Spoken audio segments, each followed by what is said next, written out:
दिल्ली के जंतर मंतर पर लगातार महिला पहलवानों का धरना प्रदर्शन जारी है। इन सबके बीच सबकी नजरें बनी हुई हैं केंद्र सरकार के फैसलों पर कि बीजेपी इस मामले पर अपनी बात क्या रखती नजर आएगी, क्योंकि बीजेपी के ही सांसद ब्रजभूषण शरण सिंह और जंतर मंतर पर जो भी बड़ा कोई व्यक्ति धरना प्रदर्शन देता है या कोई भी धरना प्रदर्शन देता है तो इस मामले पर आप अगर पिछले कुछ रिजल्ट देखें तो ज्यादातर जीत होती नजर आती, क्योंकि धरना प्रदर्शन अगर जंतर मंतर पर धरने यहाँ पर बैठे हैं तो कोई ना कोई बड़ा मुद्दा होगा और केंद्र सरकार उस मामले पर जल्द से जल्द फैसला लेती है।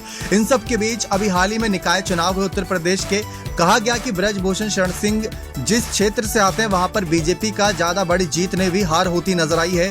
तो एक जो बड़ा डर बीजेपी के मन में था, खबरों के अनुसार ऐसा कहा जाता था कि ब्रजभूषण शरण सिंह की पकड़ मजबूत है चुनावों पर, इस वजह से बीजेपी उन पर कोई एक्शन नहीं कर रही। अब तो निकाय चुनाव के नतीजों ने भी उनके खिलाफ यहाँ पर मोर्चा खोल दिया, निकाय चुनाव में भी उनको स्वीकार नहीं किया, लेकिन अभी भी जनता काफी ब्रजभूषण शरण सिंह का समर्थन करती है। लेकिन इन सब के बीच क्या बीजेपी को महिलाओं की अपने देश की बेटियों की इज्जत से ज्यादा एक सांसद की कुर्सी प्यारी है? सवाल ये बहुत बड़ा खड़ा होता है। इसी वजह से बीजेपी के फैसले पर सबकी नजरें बनी है और हो सकता है महिला पहलवान इस मुद्दे को बहुत बड़ा मुद्दा बना दे। जी हाँ, ये अभी तो वैसे तो देखा जाए विपक्षी दलों को बहुत ही कम न्योता दिया जा रहा है। विपक्षी दल जिसमें केजरीवाल, प्रियंका गांधी, बड़े बड़े सब दल गए थे, अपनी अपनी बातें रखी, लेकिन उन्होंने इस कहीं ना कहीं बड़े मोर्चे को, जंतर मंतर पर धरने प्रदर्शन को हाईजैक नहीं किया।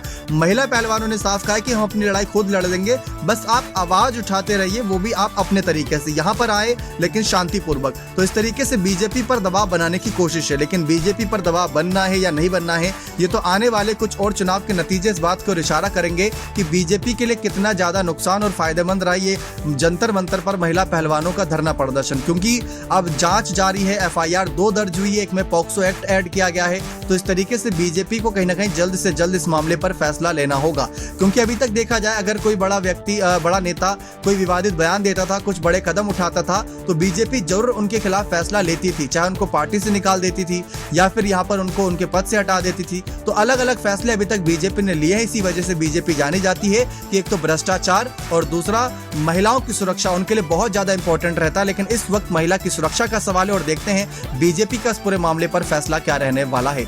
आपकी क्या राय इस मामले पर अपने कमेंट सेक्शन में जोड़ दीजिएगा। बहुत बहुत धन्यवाद।